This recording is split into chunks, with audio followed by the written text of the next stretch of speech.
নবী পাককে দাঁড়িয়ে সালাম দিয়ে দেয়, ডাইরেক্ট টিকিট দিয়ে দেয় তুমি জাহান্নামী, মনে হচ্ছে জাহান্নামটা ওর আব্বা তৈরি করেছে। এরকম আছে না নাই বাবা?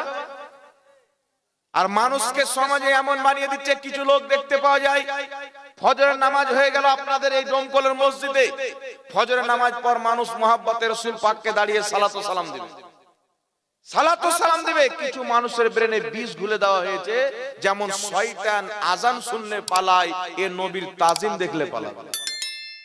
এরকম লোক আছে না নাই বাবা সমাজে? পালানো ওলা নাই? এই বিষ কে ঘুলেছে? এই বিষ মানুষের মধ্যে ঘোলা হয়েছে।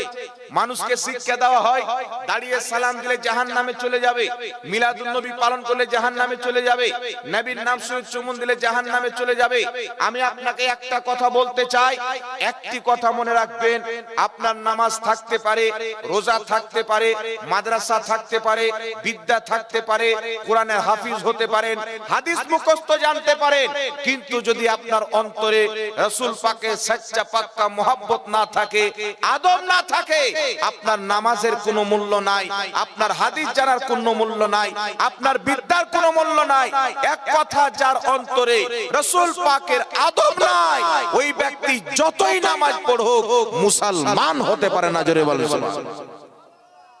এই বার্তা আল্লাহ কোরআন পাকে দিয়েছেন। আপনি পবিত্র কোরআন খুলেন, আল্লাহ তাবারাক ওয়া তাআলা পবিত্র কোরআনুল কারীমে একটি ঘটনা উল্লেখ করেছেন ইবলিস শয়তানের। আল্লাহ তাবারাক ওয়া তাআলার ইবাদত ইবলিস শয়তান 6 কোটি বছর করেছিল। করেছিল কি করেনি বাবা? কত বছর করেছিল? 6 কোটি বছর। ইবলিস আল্লাহর ইবাদত করলো, সাজদা করলো, তার সাজদাগুলি জমিনে বিছিয়ে দিত, রায়ের দানা রাখার জায়গা পাওয়া যাবে না। এত বড় সাজদাকারী, ইবাদতকারী, তাসবিহ তাহলিলকারী, আল্লাহর জিকির আজকার করনে ওয়ালা, ফেরেশতাদের শিক্ষকতা করনে ওয়ালা, ফেরেশতাকে পড়ানে ওয়ালা, তারপর চলে আসেন আল্লাহ পাকের আরশের হাজারো বছর তাওয়াফ করনে ওয়ালা। আল্লাহ তাবারাক ওয়া তাআলা তার প্রত্যেকটা ইবাদত কবুল করেছিলেন কি করেননি বাবা? কথা বলেন। ইবলিসের 6 কোটি বছর ইবাদত সব কবুল। আল্লাহ জান্নাত দিয়ে দিলেন, ইবলিস যখন চাও জান্নাত যাও, যখন চাও বেরিয়ে চলে এসো। এত পাওয়ারফুল, ফেরেশতাকে পড়ানে ওয়ালা। যেই ব্যক্তি 7 আসমানের উপরে ফেরেশতাদেরকে পড়ায়, ওই ব্যক্তির মোকাবেলা মদিনায় পড়নেওয়ালা করতে পারবে, মক্কায় পড়নেওয়ালা করতে পারবে, মিশরে পড়নেওয়ালা করতে পারবে? পারবে না। 6 কোটি বছর যেই ব্যক্তি ইবাদত করেছেন, ওই ব্যক্তিকে আজকে ইবাদত করে পারবে না। কারণ আমাদের বয়স হচ্ছে 60 বছর, 100 বছর, আর তাকে আল্লাহ কোটি কোটি বছর বয়স দান করেন। এত ইবাদত করে চলো সব কবুল। আল্লাহ পাক বললেন উসজুদু লি আদম, আদমকে সাজদা করো, তার নবী আদম নবীকে সাজদা করো, তার তাজিম করো। ওই সাজদা ইবাদতের ছিল না, ওই সাজদা ছিল তাজিমের। উসজুদু লি আদম, আদমকে সাজদা করো। ফাসাজাদু, সবাই সাজদা করলো, ইল্লা ইবলিস, কিন্তু ইবলিস সাজদা করলো না। আল্লাহ পাক বলেননি ইবলিস 6 কোটি বছর আমাকে সাজদা করেছো, আদমের সম্মান করলে না, তো কি হলো, যাও তোমাকে maaf করে দিলাম, এই কথা আল্লাহ বলেন নাই। আল্লাহ পাক বলেননি ইবলিস তুমি আমার ইবাদত করেছো, ফেরেশতাদের শিক্ষকতা করেছো, আর জান্নাতের মধ্যে থেকেছো, আরশের তাওয়াফ করেছো, যাও তোমাকে ক্ষমা করে দিলাম। আল্লাহ এই কথা বলেন নাই। আল্লাহ তাবারাক ওয়া তাআলা বলছেন ইবলিস তুমি আমার তো ইবাদত করেছো, ফেরেশতাদেরকে পড়িয়েছো, আরশের তাওয়াফ করেছো, কিন্তু তুমি যদি আমার আদমের সম্মান না করো, আমার আদমের ইজ্জত না করো, আমার আদমের তাজিম না করো, তো একটি কথা মনে রাখিও, কিয়ামত পর্যন্ত আমি তোমাকে শয়তান বানিয়ে দিলাম, মুরতাদ বানিয়ে দিলাম, তোমাকে শয়তান বানিয়ে আমি আল্লাহ কিয়ামত পর্যন্ত একটি আকীদা কায়েম করে দিলাম, বিধান বানিয়ে দিলাম। নামাজ যতই পড়ুক, রোজা যতই রাখুক, হজ যতই করুক, যাকাত যতই দেখ, যদি তার অন্তরে নবীর আদব না থাকে, মুহাব্বত না থাকে, যতই নামাজ পড়ুক মুসলমান হতে পারে না। জোরে বলেন সুবহানাল্লাহ। বলেন বাবা 6 কোটি বছর ইবাদত করে যদি আদমের সামনে মাথা নত না করে, শয়তান হয়ে যায়, তাহলে যেই ব্যক্তি মুহাম্মদ রাসূলুল্লাহর সম্মান করবে না, যিনি আদমের নবী, ওই ব্যক্তির নামাজ কবুল হবে, তার মাদ্রাসা কবুল হবে, তার বিদ্যা কবুল হবে, শয়তানের চাইতে বেশি বিদ্যা রাখনে वाला? আরে কে মদিনায় পড়নে वाला, কে মক্কায় পড়নে वाला? ফেরেশতাদেরকে সাত আকাশের উপরে পড়ানে वाला ইবলিস আদমের সামনে ঝুঁকলো না, আল্লাহ তাকে শয়তান বানিয়ে দিলেন।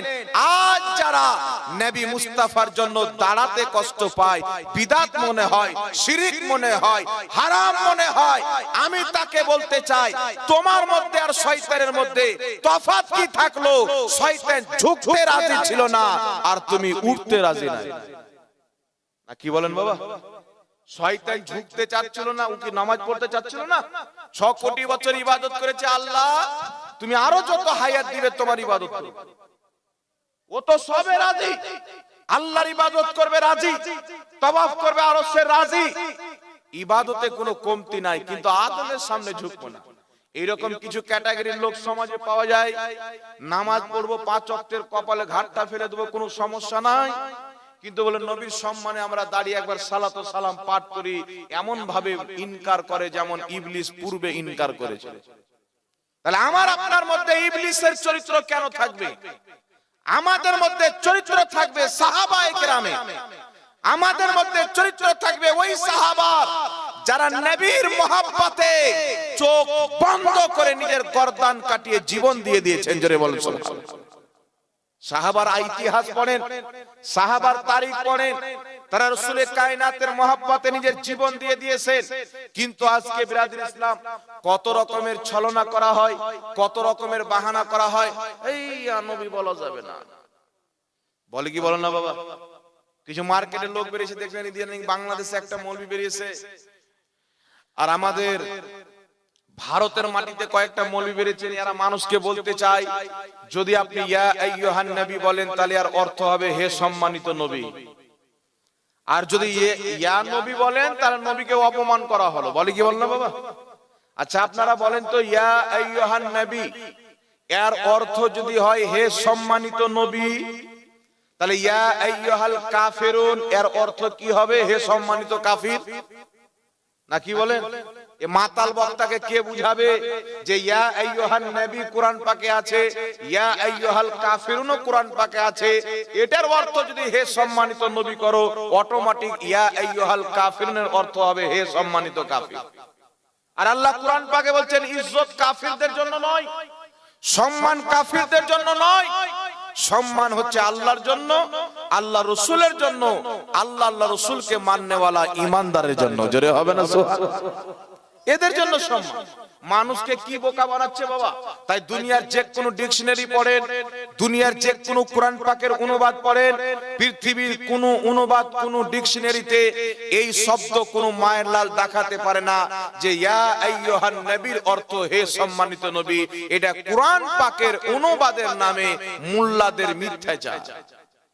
নবীর সম্মানকে ঘটার জন্য, রাসূলের তাজিমকে বন্ধ করার জন্য তারা কোরআন পাকের মানা পর্যন্ত চেঞ্জ করে দেয়। বলেন বাবা এ মৌলবি না কলবি?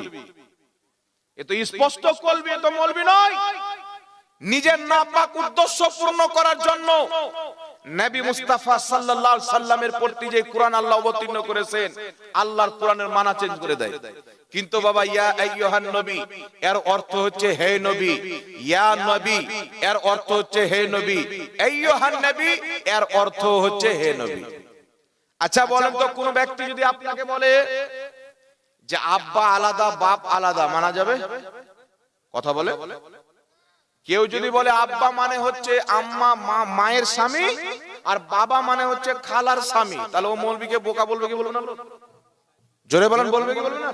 তো কেউ যদি বলে ইয়া আইয়ুহান নবী বলা যাবে, ইয়া নবী বলা যাবে না, এ মৌলবী হচ্ছে ওই বোকা মৌলবী, পড়াশোনা করেনি। এই জন্য বিরাদর ইসলাম সাবধান থাকতে হবে। ইমানের চোর বেরিয়েছেন, আসলে হচ্ছে গুস্তাখে রাসূল, রাসূল পাকের বেয়াদব।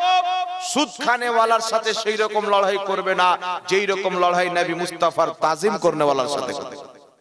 এই জন্য বিরাদর ইসলাম আজ থেকে প্রায় কমবেশ দেখবেন একটা আপনার বর্ধমানের দিকে পোল্ট্রি মুরগি বেরিয়েছে, একে আবার দেখবেন তো মনে হবে ধরটা হাত ত্রিশূলের আর মুখটা মানুষের। খেয়ে খেয়ে এমন হারাম খেয়ে খেয়ে বিলাইতির মতন হয়ে গেছে। আল্লাহ হেদায়েত দান করে পড়েন আল্লাহুম্মা আমিন। এ যেখানে যায় খালি মুফতি জুবের সাহেব আর ওই জাহাঙ্গীর সাহেব, মুফতি জুবের সাহেবের নামে উল্টা পুল্টা যে জুবের সাহেব বলেছেন ওয়াহাবিকে যে সালাম দিব আর বউ তালাক, এই কথা উনি বলেননি, কোন মৌলবী বলেননি। হ্যাঁ, ওর মতন যারা ওয়াহাবি, ওর মতন ওদেরকে সালাম দেওয়া হারাম বলেছে। কারণ যেই ব্যক্তি নবীর কায়াম করা হারাম বলবে, ওকে সালাম দেওয়া জায়েজ হবে? কথা বলে। যেই ব্যক্তি নবী পাকের নূরকে অস্বীকার করবে, ওকে সালাম দেওয়া যায় হবে? যেই ব্যক্তি নবীর ইলমে গায়বকে অস্বীকার করবে, ওকে সালাম দেওয়া যাবে? বলছে নবী গায়ব জান না। আরে পাগলা, তোর 7 নসলে কি জন্ম নিবে আমার নবী মুস্তাফাকে আল্লাহ সেটাও জানিয়েছেন। সুবহানাল্লাহ বলা। আর গিয়ে উল্টা পুল্টা কথা মুফতি জুবের সাহেব আজ পর্যন্ত, মুফতি জুবের সাহেব 20টার চাইতে বেশি মুনাজারা করেছেন, একটা মুনাজারাতে কোন মায়ের লাল জিততে পারেন? সব মুনাজারাতে জয়লাভ করেছেন, আলহামদুলিল্লাহ বলে। মিথ্যাচার করা, বলছে কালিয়ে চোখ গেলাম, একটা বেরেলি মৌলবি আসলো, আসার পর আমাকে বলছে হুজুর আসসালামু আলাইকুম। তা আমি বললাম যে তুমি আমাকে সালাম দিলে, তোমাদের মুফতি জুবের বলছেন যে ওয়াহাবিকে সালাম দিলে বউ তালাক হয়ে যাবে, তাহলে তোমার বউটা এখন কি হলো? তো তিনি বলছেন হ্যাঁ ওরা হারাম খায়, বাদ দেন। বলছে এটা স্টেজে বলতে পারবেন? বলছেন না, বললে ঝামেলা লেগে যাবে। কিন্তু বেটা যে এই কথা বলছে, এই কথাটা যে কত রকমের রং লাগিয়েছে, মিথ্যা কথা। ও যদি রানটান বেরিলে ওকে কালিয়ে চোখে পেয়ে লাই, তো সালাম দিবে না বাবা, ওকে উল্টা পাকে লোটকে পায়জামা খুলে উলঙ্গ করে দিবে মিজমাইতে। কথা বুঝছে? আর এত মিথ্যা কথা বলে, ইবলিস পর্যন্ত বলবে আল্লাহ আমি কি মিথ্যা বলেছি, তো আমার চাইতে 7 ডবল মিথ্যা বলে। শয়তান পর্যন্ত পানা চাইবে হারাম করে কাছে, মানুষকে গোমরাহ করে, মানুষের ঈমানকে ধ্বংস করে। বলছে আমার কাছে কিয়াম করা হারাম। তো তোমার কাছে কিয়াম করা হারাম মানে কি শরীয়তটা কি ওর বাপের? আমি যদি বলি আমার কাছে ও ওকে ওর বক্তব্য শোনা হারাম, আমি যদি বলি আমার কাছে ওকে দাওয়াত দেওয়া হারাম, আমি যদি বলি ও আমার কাছে হালাল জাদা নাই, তো হয়ে যাবে বাবা? ইসলাম কি বলছে ওটা দেখতে হবে, কার বাবা কি বললো দেখে লাভ নাই। কুরআন দেখতে হবে, হাদিস দেখতে হবে, ইজমা দেখতে হবে, কিয়াস দেখতে হবে, মুহাদ্দিসদেরকে দেখতে হবে। আর আলহামদুলিল্লাহ যদি কায়াম করা হারাম থাকে, আপনাকে আমি বলছি কয়েকটি কিতাব দেখাচ্ছি, একটু লক্ষ্য করে শুনেন। আমি বেশি আলোচনা করব না বাবা, রাত্রি দীর্ঘ হয়েছে। কয়েকটি দলিল আপনাদের সম্মুখে পেশ করব আর দেখাবো যে কায়াম করাকে সে হারাম বলেছে। কায়াম করা যদি হারাম থাকে, তাহলে ওই ব্যক্তির জন্মটাও হারাম হবে। জি, কেমন করে হবে আপনি শুনেন। এখানে কিতাবটি বের করে আপনাকে কয়েকটি কিতাব দেখাচ্ছি, একটু লক্ষ্য করে শুনেন। এই কিতাবটি রাখেন তো হাতে। এই দেখেন আমার কাছে একটা কিতাব আছে, আগে তাদের ঘরের কিতাব দেখায়, তারপরে মুহাদ্দিসদের 2টি কিতাব দেখাবো বাবা। অনেক কিতাব আলহামদুলিল্লাহ কিয়ামের ব্যাপারে এসেছে। দলিল দেওয়া এইগুলো জিনিস দিয়ে মানুষকে আজকে দলিল দিতে হচ্ছে, মানে কিয়ামতের আলামত। কেউ নবীর সম্মানে দাঁড়িয়ে সালাম দিবে, আর চাইতে ভালো জিনিস কি হতে পারে? এখন বলবে নবী করতে বলেননি, সাহাবা করতে বলেননি, তাই করলে জাহান্নামে যাবে। তাহলে ইমাম বুখারী শরীফের হাদিস লিখতে গিয়ে 2 রাকাত নামাজ পড়তেন, গোসল করতেন, এটা না নবী করতে বলেছেন না সাহাবা করেছে, তো তোমার কথা অনুযায়ী ইমাম বুখারী হারাম করেছেন না কি বলেন? তাহলে বুখারী পড়া বন্ধ করো। ইমাম বুখারী বলছেন তোর ফতোয়া তালাকে রাখ। আমি নবীকে মহব্বত করি, নবীর হাদিস লেখার পূর্বে গোসলও করব, নামাজও পড়ব। জোরে বলেন সুবহানাল্লাহ। আমি আমার নবীর কালমা পড়েছি, নবী মুস্তাফাকে মহব্বত করব, তোমার তাতে কি হবে? কিয়ামতের ময়দানে যখন উঠবেন, রাসূল কায়নাত সাল্লাল্লাহু আলাইহি সাল্লামের মহব্বতে সম্মানে দাঁড়িয়েছেন। রাসূল পাক বলছেন ইন্নামাল আমালু বিন্নিয়াত, প্রত্যেক আমলের ফল হচ্ছে তার নিয়তের উপরে। নিয়তের উপরে আমরা দাঁড়াই নবীর মহব্বতে। কেন? আমাদের নিয়ত হচ্ছে রাসূল পাকের সম্মানে দাঁড়াচ্ছি, না দেখে। না কি বলেন বাবা? রাসূল পাকের সম্মানে না দেখে দাঁড়াচ্ছি। এখন আপনাকে কয়েকটি দলিল দিচ্ছি, একটু লক্ষ্য করে শুনেন। আবু দাউদ শরীফ কিয়ামের অধ্যায়ের মধ্যে হাদিস, রাসূল কায়নাত সাল্লাল্লাহু আলাইহি সাল্লামের নিকটে যখন মা ফাতেমা আসতেন, মা ফাতেমাকে দেখে রাসূল পাক দাঁড়িয়ে যেতেন। রাসূল পাক যখন মা ফাতেমার নিকটে যেতেন, মা ফাতেমা রাসূল পাকের সম্মানে দাঁড়িয়ে যেতেন, রাসূল পাকের হাতকে চুমুন দিতেন। তো যেই রাসূল পাক নিজের মেয়ের সম্মানে দাঁড়িয়েছেন, যেই ফাতেমা নবীর সম্মানে দাঁড়িয়েছেন, এখন যদি কেউ নবীর সম্মানে দাঁড়ায়, এটা নাজায়েজ হবে না, হযরতে ফাতেমার সুন্নাত হবে। জোরে বলেন সুবহানাল্লাহ। উঠান কিতাব মিশকাত শরীফ, বাবু মা জাআ ফিল কিয়ামের অধ্যায় হাদিস। সাহাবায়ে কেরাম বলছেন, আমরা রাসূল পাকের মাহফিলে মজলিসে বসে থাকতাম, রাসূলে কায়নাত সাল্লাল্লাহু আলাইহি সাল্লাম যখন আপনার উঠে যেতেন কুমনা কিয়ামা, আমরা প্রত্যেক সাহাবী রাসূলের সম্মানে দাঁড়িয়ে যেতাম। অতক্ষণ পর্যন্ত রাসূল পাকের সম্মানে দাঁড়িয়ে থাকতাম যতক্ষণ পর্যন্ত রাসূলে পাক নিজের স্ত্রীগণের মধ্যে কোন স্ত্রীর হুজরাতে না পরিবেশ করতেন, আমরা নবীর মুহাব্বতে সম্মানে দাঁড়িয়েই থাকতাম। জোরে বলতে হবে সুবহানাল্লাহ। উঠান বুখারী শরীফ, বাবুল কিয়ামের মধ্যে হাদিস, একজন সাহাবীকে নবী পাক অসংখ্য সাহাবার সরদার বানালেন। সেই সাহাবী যখন আসলেন, ঘোড়া উট সওয়ারি থেকে নামলেন, আমার নবী প্রত্যেক সাহাবীকে বলছেন, কুমু ইলা সাইয়্যিদুকুম, তোমরা তোমাদের সরদারের সম্মানে দাঁড়িয়ে যাও। ইমাম ইবনে হাজার আসকালানী বুখারী শরীফের সারা ফাতহুল বারীর মধ্যে লিখতেছেন, যেই কিয়ামটা নবী করতে বলেছিলেন ওটা সম্মান অর্থে কিয়াম ছিল।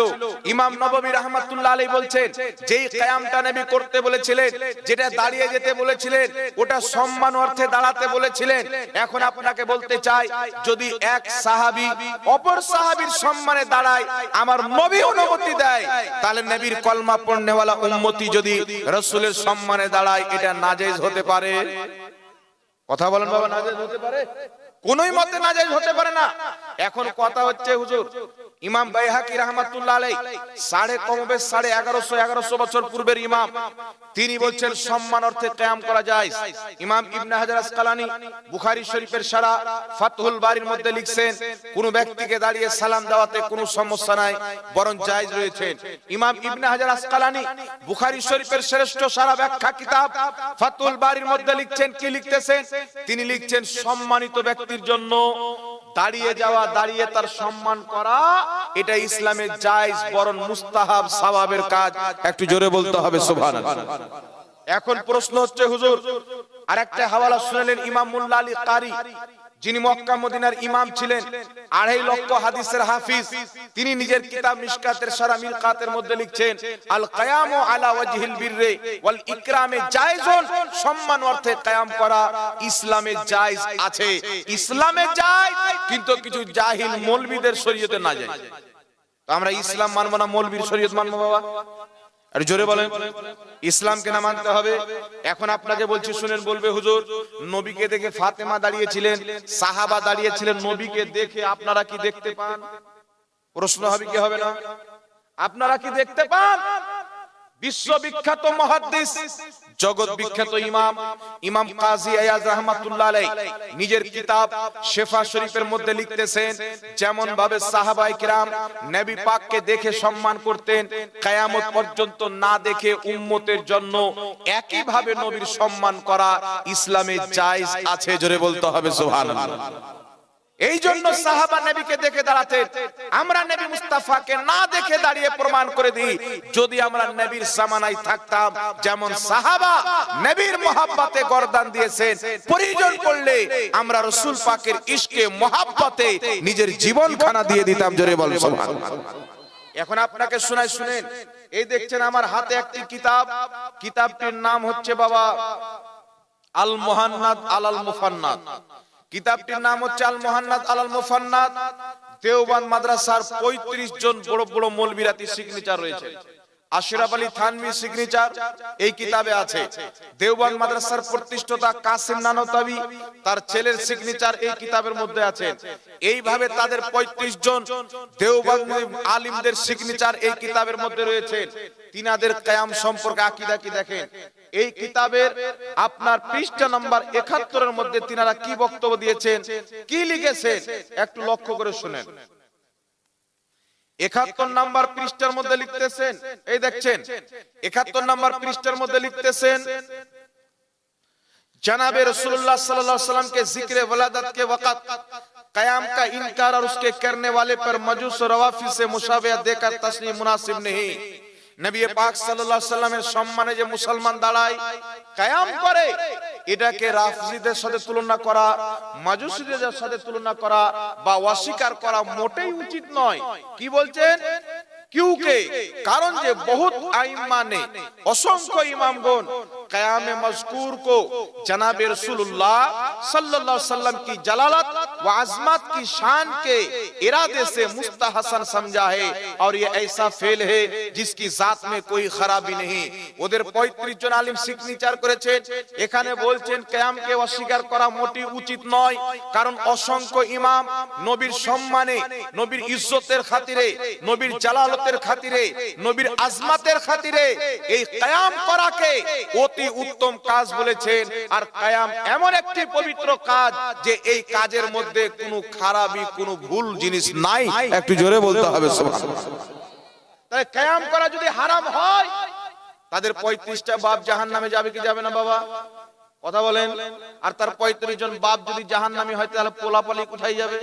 তো তাদের ফতোয়া অনুযায়ী তো তারাই জাহান্নামী হচ্ছে। এই জন্য আপনাকে বলতে চাই, কিয়াম এমন একটি জিনিস, কোন মায়ের লাল পৃথিবীতে জন্ম হয়নি যে কিয়ামকে হারাম এবং নাজেজ প্রমাণ করবে। যারা প্রমাণ করতে চাইবে তাদের 14 গোষ্ঠী জাহান্নামে চলে যাবে। 14 গোষ্ঠী যেই কায়দাতে কিয়ামকে হারাম বলবে ওই কায়দাতে তাদের 14 গুরুকে জাহান্নামে পাঠানো যাবে। এই জন্য এই জাহিলদেরকে এরা কোরআন হাদিস তো পড়েনি, নিজের বাপের কিতাবটা পড়েনি বাবা। জি, কোরআন হাদিস তো পড়েনি, কম নিজের বাবার কিতাবটা তো পড়তে হতো, তারপরে ফতোয়া দিতে হতো। তো কিয়াম করা যদি হারাম হয় তো আমাদের উপরে ফতোয়া পরে দিতে হবে, নিজের আব্বা হুজুরের উপরে আগে দাও। আশরাফ আলী থানভী তোদের গুরু, তোমাদের গুরু বলছে কিয়াম করা মুস্তাহাসান, তো তোমাদের গুরুই তো আগে জাহান্নামে যাবে। আর গুরু যদি জাহান্নামে যায় তো জাহান্নামীকে যারা গুরু মানবে তার চেলা কোথায় যাবে বাবা? জাহান্নামে যাবে কি যাবে না? একটা। দ্বিতীয় নাম্বার শুনেন, আরেকটি কিতাব আপনাদের সম্মুখে উপস্থাপন করতেছি। কিতাবটির নাম আখবারুল আখিয়ার। কমবে সোয়া 400 বছর পূর্বের লেখা কিতাব। কত বছর? দেখবেন ওই বর্ধমানের পোল্ট্রি মুরগি এ বলছে কিয়ামের বয়স হলো 150 বছর। এখন আমি যে আপনাদের সম্মুখে কিতাব নিয়ে আসি, হাতে আমার কিতাব দেখতে পাচ্ছেন, এই কিতাবটা প্রায় 450-500 বছর পূর্বের লেখা কিতাব এটা, এই কিতাবটা। আর ও কি বলছে যে কিয়ামের বয়স হলো 150 বছর। এই জন্য বাবা মিথ্যা যদি স্টেজে কোরআন হাদিসের নামে না বলে তো ওয়াহাবি হওয়া সম্ভব। মিথ্যা বলা প্রথম শর্ত তাদের ধর্মে। শেখ আব্দুল হক মুহাদ্দিস দেহলভী রাহমাতুল্লাহ আলাইহি, যিনি সকলের গ্রহণযোগ্য মুহাদ্দিস, ভারতবর্ষের মাটিতে যখন বাংলাদেশ, পাকিস্তান, শ্রীলঙ্কা, আফগানিস্তান সকল অখণ্ড ভারত ছিল, ওই সময়তে শেখ আব্দুল হক মুহাদ্দিস দেহলভী রাহমাতুল্লাহ আলাইহি, যিনি মসজিদে নববী শরীফে হাদিস শরীফ পড়াতেন, শিক্ষা দিতেন, আমার নবী স্বপ্নে এসে বলেছিলেন, আব্দুল হক তুমি ভারতের মাটিতে চলে যাও, সেখানে গিয়ে হাদিসের শিক্ষা দাও। যিনি সর্বপ্রথম ভারতের মাটিতে ইলমে হাদিস এনেছেন তিনি হচ্ছেন শেখ আব্দুল হক মুহাদ্দিস দেহলভী আল বুখারী রাহমাতুল্লাহ আলাইহি। জোরে বলেন সুবহানাল্লাহ। তিনি আখবারুল আখিয়ার কিতাবের মধ্যে লিখছেন, আল্লাহ আমি তোমার কাছে দোয়া করছি, কি আমলের ওসিলা দিয়ে দোয়া করব, কোন আমল পেশ করব যে আমলের বরকতে তুমি আমার দোয়া কবুল করবে। এমন কোন আমল দেখতে পাচ্ছি না, কারণ আমার প্রত্যেক আমলের মধ্যে খোট হতে পারে। তবে ইয়া রাসূলুল্লাহ, আল্লাহ তোমার দয়াতে, তোমার রহমতে আমার একটি আমল আছে, আর আমার পুরো ভরসা আছে যদি আমি এই আমলের ওসিলা দিয়ে দোয়া করি তুমি কোনোদিন আমার দোয়া ফিরিয়ে দিবে না, অবশ্যই কবুল করবে। আর আমার সেই আমলটি হলো, আমি যখনই মিলাদুল মাহফিলে উপস্থিত হতাম তোমার নবী সাল্লাল্লাহু আলাইহি সাল্লামকে দাঁড়িয়ে ইয়া নবী সালামু আলাইকা পাঠ করতাম। জোরে বলতে হবে সুবহানাল্লাহ। শুধু তাই নয়, ইমাম আব্দুল হক মুহাদ্দিস দেহলভী রাহমাতুল্লাহ আলাইহি বলছেন, আল্লাহ আমাকে পাক্কা ইয়াকিন, আমাকে ভরসা রয়েছে, যেই ব্যক্তি নবী মুস্তাফার শানে দাঁড়িয়ে সালাত ও সালাম পাঠ করবে, তারপর তোমার কাছে দোয়া করবে, তার দোয়া 100% তোমার দরবারে কবুল হবে, সেই দোয়া তুমি কোনোদিন ফিরিয়ে দিবে না। এটা হচ্ছে মুহাদ্দিসের বক্তব্য। যিনি লাখ লাখ হাদিস মুখস্থ জানেন তিনি নিজেই কিয়াম করছেন আর বলছেন কিয়াম করে যারা দোয়া করবে তাদের দোয়া আল্লাহ অবশ্যই কবুল করবে। কিন্তু কিছু গাঁজাখোর মাতাল মৌলবি বেরিয়েছেন, এরা বলতে চায় কিয়াম করলে জাহান্নামে যাবে। চিন্তা করছেন বাবা? আর এই যে আমার হাতে কিতাব আছে সিরাতে হালবিয়া, বেইরুত লেবাননের ছাপ, কমবেশ 500 বছর পূর্বের লেখা কিতাব। এই কিতাবে আপনার পৃষ্ঠা, এই কিতাবের প্রথম খণ্ড 3 খণ্ডে বিভক্ত কিতাব। প্রথম খণ্ড আপনার পৃষ্ঠা নাম্বার 123 নাম্বার পৃষ্ঠার মধ্যে লিখতেছেন, কি লিখতেছেন যে কিয়াম করা হচ্ছে মুস্তাহাব, সওয়াবের কাজ, যারা কিয়াম করবে তারা সওয়াব পাবে। জোরে বলেন সুবহানাল্লাহ। এই কিতাবের মধ্যে লিখছেন মুহাদ্দিসিনগণ বলছে কিয়াম করা মুস্তাহাব। কোন কিয়াম? যেই কিয়ামে আমরা দাঁড়িয়ে ইয়া নবী সালামুন আলাইকা পাঠ করি, ওই কিয়ামকে বলছেন মুস্তাহাব। যারা করবে আল্লাহ তাদেরকে সওয়াব দান করবে। একটু জোরে হবে না সুবহানাল্লাহ? এখন মুহাদ্দিসদের ফতোয়া মানবো না জাহিলদের ফতোয়া মানবো বাবা? মুহাদ্দিসদের না জাহিলদের? তারা যদি বলে আমরা কোন ইমামকে মানি না, তো ইমামকে যদি তুমি না মানো তো তোমার মতন ডাবজলকে কে মানবে? তুমি যদি ইমামকে না মানো তো তোমার মতন পোল্ট্রি মুরগিকে কে মানবে? আরে ইমামদেরকে মানতে হবে। উঠাও কোরআন পাক। আল্লাহ বলছেন ইয়া আইয়ুহাল্লাযীনা আমানু আতিউল্লাহ ওয়া আতিউর রাসূল ওয়া উলিল আমরি মিনকুম। আল্লাহ তাবারাক ওয়া তাআলা বলছেন হে ঈমানদার, আল্লাহর হুকুম মানো, রাসূলের হুকুম মানো, ওয়া উলিল আমরি মিনকুম, হুকুম দাতাদের আদেশ মানো। এই হুকুম দাতা কে? উলিল আমর কে? বিশ্ববিখ্যাত তাফসীরের কিতাব তাফসীরে ইবনে আব্বাসের মধ্যে রয়েছে এই উলিল আমরের অর্থ হচ্ছে ইয়ানি উলামা ওয়াল ফুকাহা, হক্কানি আলিমের হুকুম মানো, হক্কানি ফকির হুকুম মানো। জোরে বলুন সুবহানাল্লাহ। আর ইনারা কোরের ব্যক্তিগত বাড়ির মৌলবি নয়, লাখ লাখ হাদিসের হাফিজ, সকলের গ্রহণযোগ্য মুহাদ্দিস, সবাই একে মুহাদ্দিস মানেন। তো ইনি কিয়াম করার পর, কিয়ামকে সওয়াবের কাজ লিখার পর ইনি যদি মুহাদ্দিস থাকেন জান্নাতি হয়, তাহলে আমাদেরকে যারা জাহান্নামী বলবে মনে করতে হবে এ হচ্ছে মুনাফিক। না কি বলেন বাবা? একই কিয়াম করলে আমরা যদি জাহান্নামে যাই আর কেউ কে যদি সে জান্নাতি বলে তো মুনাফিক হবে কি হবে না? আরে আপনার ছেলে যদি রমজান মাসে কিছু ভুলে খেয়ে নেয় তো আমি বলবো আপনার ছেলে রোজা ভেঙে যাবে। আর আমার ছেলে যদি ভুলে কিছু খেয়ে নেয় তো রোজা ভাঙবে না, তো আমি মৌলবি ফতোয়া দিলাম না মুনাফিকের? জি, আমার ছেলের যেই জিনিসে রোজা ভাঙবে না আপনারও ভাঙবে না, আমার ছেলের যেই কাজ করলে রোজা ভাঙবে আপনারও ভেঙে যাবে। তো কিয়াম তোমার মৌলবি করে বলছে সওয়াবের কাজ, মুহাদ্দিস বলছে সওয়াবের কাজ। তোমার মৌলবিকে তুমি জান্নাতি মনে করো, রহমাতুল্লাহ আলাইহি বলো, মুহাদ্দিসদেরকে রহমাতুল্লাহ আলাইহি বলো। তারা যদি কিয়াম করার পরেও রহমাতুল্লাহ আলাইহি মুসলমান থাকে, তাহলে আমাদেরকে যারা বলে কিয়াম করলে বিদাতি জাহান্নামী মুনাফিক হলো কি হলো না বাবা? হবে কি হবে না? এই জন্য আল্লাহ জাতিকে হেদায়েত দান করুক। সকল প্রণাম নাই। তো আমি বলবো আপনার ছেলে রোজা ভেঙে যাবে, আর আমার ছেলে যদি ভুলে কিছু খেয়ে নেয় তো রোজা ভাঙবে না, তো আমি মৌলবি ফতোয়া দিলাম না মুনাফিকের? জি, আমার ছেলের যেই জিনিসে রোজা ভাঙবে না আপনারও ভাঙবে না, আমার ছেলের যেই কাজ করলে রোজা ভাঙবে আপনারও ভেঙে যাবে। তো কিয়াম তোমার মৌলবি করে বলছে সওয়াবের কাজ, মুহাদ্দিস বলছে সওয়াবের কাজ। তোমার মৌলবিকে তুমি জান্নাতি মনে করো, রহমাতুল্লাহ আলাইহি বলো, মুহাদ্দিসদেরকে রহমাতুল্লাহ আলাইহি বলো। তারা যদি কিয়াম করার পরেও রহমাতুল্লাহ আলাইহি মুসলমান থাকে, তাহলে আমাদেরকে যারা বলে কিয়াম করলে বিদাতি জাহান্নামী মুনাফিক হলো কি হলো না বাবা? হবে কি হবে না? এই জন্য আল্লাহ জাতিকে হেদায়েত দান করুক। সকল পড়ুন আল্লাহুম্মা আমিন। একটু দিকে রাখেন বাবা। এইবার চলে আসেন ব্রাদার ইসলাম, এরা কিয়াম কেন করে না? আপনাদের সম্মুখে কয়েকটি আকীদা পেশ করছি, শুনেন। আমাদের দ্বন্দ্ব হচ্ছে আকীদা নিয়ে। আপনাদের সম্মুখে মাত্র কয়েকটি আকীদা পেশ করব, একটু লক্ষ্য করে শুনেন। এই দেখেন আমার হাতে একটি কিতাব সিরাতে মুস্তাকিম। এই কিতাবের লেখকের নাম হচ্ছে ইসমাইল দেহলভী। ইসমাইল দেহলভী হচ্ছেন দেওবন্দীদের সবচাইতে বড় বুজুর্গ, সবচাইতে বড় ইমাম। ইনি এই কিতাবের 148 নম্বর পৃষ্ঠা, 148 নম্বর পৃষ্ঠার মধ্যে কি লিখছেন দেখেন। নামাজের আলোচনা করতে গিয়ে ছেপেছে কোথায় থেকে? দারুল কিতাব দেওবন্দ ইউপি। তারা নিজেই ছেপেছে, তাদেরই বুজুর্গ, তাদেরই ইমামের কিতাব। এই 48 পৃষ্ঠার মধ্যে লিখছে নামাজের আলোচনা করতে গিয়ে, जिना के वसवसे से अपनी बीवी की मुजामियत का ख्याल बेहतर है और शेख या इसी जैसे और बुजुर्गों की तरफ खवा जनाब रिसालत माआब ही हो, अपनी हिम्मत को लगा देना अपने बैल और गधे की सूरत में मुस्तगर्क होने से बुरा है।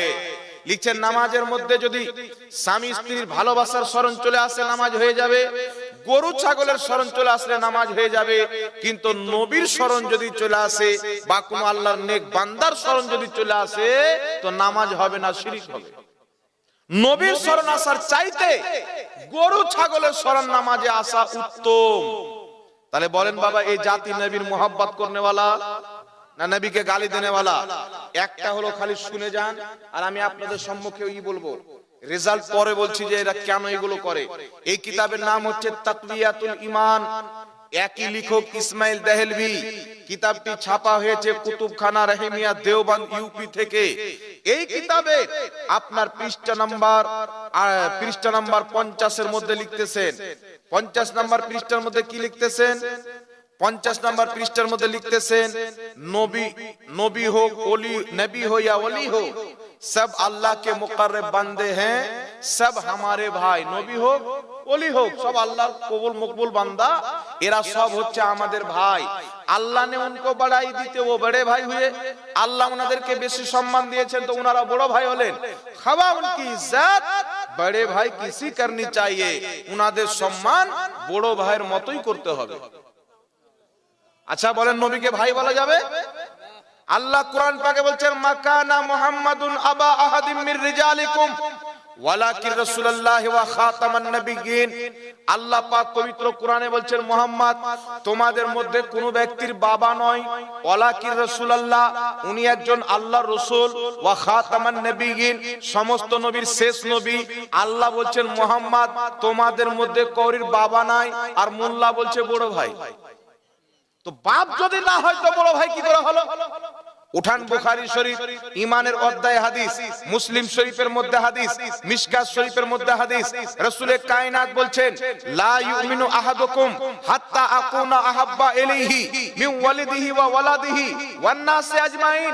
রাসূলে কায়নাত বলছেন, অতক্ষণ পর্যন্ত কোন ব্যক্তি ঈমানদার হতে পারে না, লা ইউমিনু ঈমানদার হতে পারে না যতক্ষণ পর্যন্ত নিজের বাবা চাইতে বেশি, নিজের মা চাইতে বেশি, নিজের ছেলে চাইতে বেশি, নিজের মেয়ে চাইতে বেশি, ওয়ান্নাসে আজমাইন সারা পৃথিবীর মানব জাতি চাইতে বেশি, এক কথা আল্লাহর পর সব চাইতে বেশি যে আমি নবীকে না ভালোবাসবে লা ইউমিনু ঈমানদার হবে না। জোরে বলেন সুবহানাল্লাহ। নবী তো বলছেন বাপ চাইতে বেশি ভালোবাসো, মা চাইতে বেশি ভালোবাসো, প্রত্যেক নবীকে ভালোবাসো, কিন্তু প্রত্যেক নবীর চাইতে আমি নবী মুস্তাফাকে ভালোবাসো। আর এই বেটা বলছে বড় ভাইয়ের মতো সম্মান করতে হবে। তাহলে এই জাতি কি এর চাইতে বড় বিদআত হতে পারে? এই জোরে বলেন, এর চাইতে বড় বিদআত হতে পারে? নিজের কিতাবে বিদআত আর নবীর সম্মান করলে বলছে বিদআত। আর এই কিতাবের মধ্যে আর কি লিখছে শুনেন, এই কিতাবের পৃষ্ঠা নাম্বার 34 নাম্বার পৃষ্ঠার মধ্যে লিখছেন, হ্যাঁ 34 নাম্বার পৃষ্ঠার মধ্যে লিখছেন, दोनों जहान का कारोबार अल्लाह ही के चाहने से होता है। মানে दोनों জাহানের কারবার, যা কিছু দুনিয়াতে আখিরাতে হয় সমস্ত জিনিস আল্লাহরই হুকুমে হয়। এটা আমরা অস্বীকার করি? সব আল্লাহর হুকুমে হয় কি হয় না? তারপরে লিখছে, রাসূল কে চাহনে সে কুছ नहीं होता, মানে নবীর চাহতে কিছু হয় না। এখানে আমাদের আপত্তি, দোনো জাহার সমস্ত জিনিস আল্লাহরই চাহতে হয়, কিন্তু নবীর চাহতেও হয়। নবী চাইলেন আল্লাহ চাঁদ দুই টুকরা করে দিলেন, নবী চাইলেন আল্লাহ পাথরকে কলমা পড়িয়ে দিলেন, নবী চাইলেন আল্লাহ সূর্যকে ফিরিয়ে দিলেন। আল্লাহরও চাহতে হয়, নবীকে আল্লাহ পাওয়ার দিয়েছেন, নবীর চাহতেও হয়। হয় কি হয় না বাবা? এখন আমার হাতে মাইকটা আছে, আমি চাইলে বন্ধ করে দিতে পারি কি পারি না? এটা এখতিয়ার আল্লাহ দিয়েছেন কি দেয়নি? এখন মাইক চলছে, চালু করে দিলাম, এটা আল্লাহর চাহতে হয় কি হয় না? একটু জোরে বলেন। আল্লাহর চাহতে হয়, কিন্তু আল্লাহ আমাকে এটা পাওয়ার দিয়েছেন, আমি চাইলাম বন্ধ করে দিলাম, বলছে এই পাওয়ারটাও নবীর নাই। চিন্তা করছেন? এই জন্য বিরাদর ইসলাম এইগুলো সব হচ্ছে নবী পাক সাল্লাল্লাহু আলাইহি ওয়াসাল্লামের বেয়াদবি। শুধু তাই নয়, এই কিতাবের 51 নম্বর পৃষ্ঠা নাম্বার 51 এর মধ্যে কি লিখছে এটা একটু শুনে নেন। 51 নম্বর পৃষ্ঠার মধ্যে লিখতেছেন, নবী দো জাহান সাল্লাল্লাহু আলাইহি সাল্লাম, আমরা নবী পাককে কবরে জীবিত মানি না মুর্দা মানি? বাবা জোরে বলেন, জীবিত মানি না মুর্দা মানি? আমাদের নবী কবরে জিন্দা। মিশকাত শরীফ 121 পৃষ্ঠার মধ্যে হাদিস, ইবনে মাজাহ শরীফের মধ্যে হাদিস, যেই হাদিসকে ইমাম ইবনে হাজার আসকালানী সহিহ বলেছেন। হাদিসটি রাসূল পাক বলছেন, ইন্নাল্লাহা নিশ্চয়ই আল্লাহ হারামা হারাম করে দিয়েছেন আলাল আরদ জমিনের উপরে, আনতা কুলা আজসাদাল আম্বিয়া জমিন নবীদের শরীর খেতে পারে না, ফা নবিয়ুল্লাহু হাইয়ুন আল্লাহর প্রত্যেক নবী জিন্দা। জোরে বলেন সুবহানাল্লাহ। আল্লাহর প্রত্যেক নবী জিন্দা। কিন্তু দেওবন্দীদের সবচাইতে বড় গুরু, এমন কি যে ফারাজিরা ইনাকে নিজের ইমাম মানে, বুজুর্গ মানে, ইনি এই কিতাবের 50 নম্বর পৃষ্ঠার মধ্যে লিখছেন যে নবী মরকর মিট্টি মে মিল গয়া, নবী মরে মাটির সাথে মিশে গেছেন। বলেন এর চাইতে বড় বিদআত আছে? নবী বলছেন নবীগণ জিন্দা, আর এ বলছেন নবী মরে মাটির সাথে মিশে গেছেন। তাহলে এর চাইতে বড় নবীর আর বেয়াদবি কিছু হতে পারে বাবা? জোরে বলেন। এগুলো সব হচ্ছে বিদআতি আকীদা। আর মনে রাখবেন, ইসলামের নতুন আকীদা তৈরি করা বিদআত। নবী আকীদা দিয়েছেন নবীগণ সহশরীরে জিন্দা, মৌলভী বলছেন নবী মরে মাটির সাথে মিশে গেছেন। নবীর বিরুদ্ধে হওয়ার কারণে এটা হচ্ছে বিদআতি আকীদা। আল্লাহ তাবারাক ওয়া তাআলার শরীয়তে নবী পাক সাল্লাল্লাহু আলাইহি ওয়াসাল্লাম নামাজ পড়ছেন, বুখারী শরীফের মধ্যে হাদিস, আমার আপনার নবী নামাজ পড়ছেন। তো হযরতে আবু বকর সিদ্দিক রাদিয়াল্লাহু তাআলা আনহুকে একদিন আমার নবী অনুমতি দিলেন, তুমি নামাজ পড়াও। হযরতে আবু বকর সিদ্দিক রাদিয়াল্লাহু তাআলা আনহু নামাজ পড়াচ্ছেন ইমাম। আমার আপনার নবী নামাজ চলছে, কয়েক রাকাত হয়ে গেছেন। আমার নবী হুজরা থেকে বের হলেন, সাহাবা ইশারা করলেন, হযরত আবু বকর সিদ্দিক বুঝে গেলেন নবী পাক হুজরা থেকে বেরিয়ে গেছেন। তো উনি মুসাল্লা থেকে এক পাও পিছে টেনে নিলেন। তো নবী